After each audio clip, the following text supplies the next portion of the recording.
and welcome to Learning with Lulu.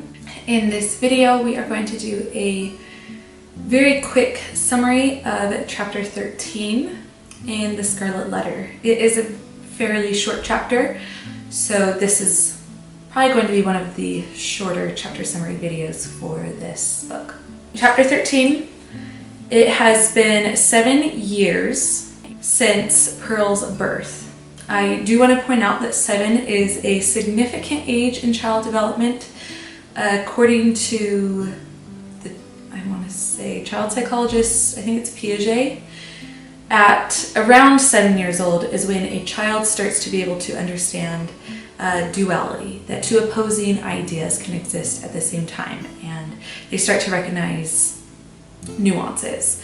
And so that is the age that Pearl is roughly at. Hester is very active in society, and very active in the sense that she is very generous, very helpful and kind, and not in the sense of like someone who has been sainted, but she's, in my wording, she's a saint. She helps the poor, she helps people when calamities are happening in their lives, or to the community, and she helps take care of people when they're sick. In spite of all this, there are still some jerks who are rude to her and scorn her because of her 7 years past sin. But more and more people are saying that the A on her chest doesn't stand for adultery or adulterer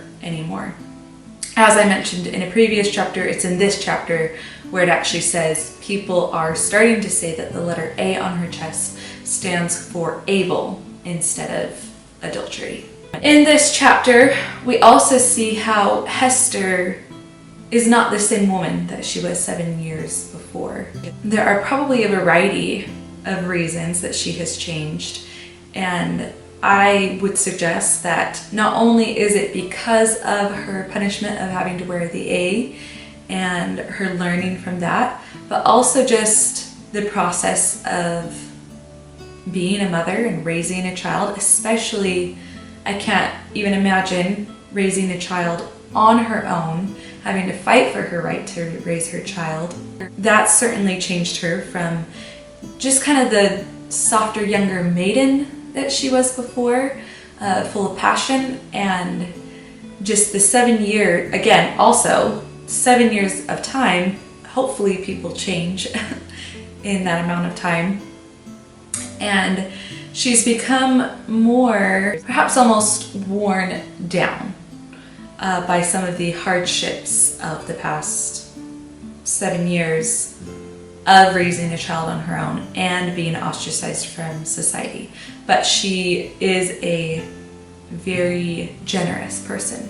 In this chapter, we see that she is very thoughtful and contemplative. She thinks about how there's something with Pearl that is just slightly different.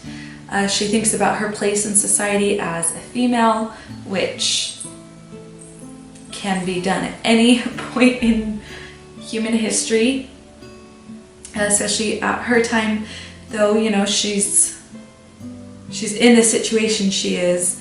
And while I think there would be similarities today to her treatment, I certainly don't think it would go on for 7 years. Depending on, your region and where you live, what part of the world, religion, all of that. So she thinks about what it is to be a woman in her society. What will lead into the next chapter is that she also starts to wonder if perhaps she is doing more harm to the man that she does have more of a bond with, that being Reverend Dimmesdale.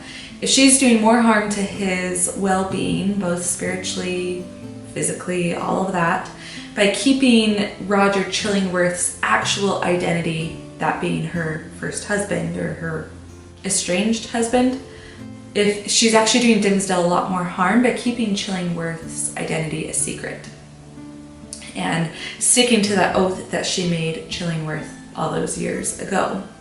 that's the note that chapter 13 ends on.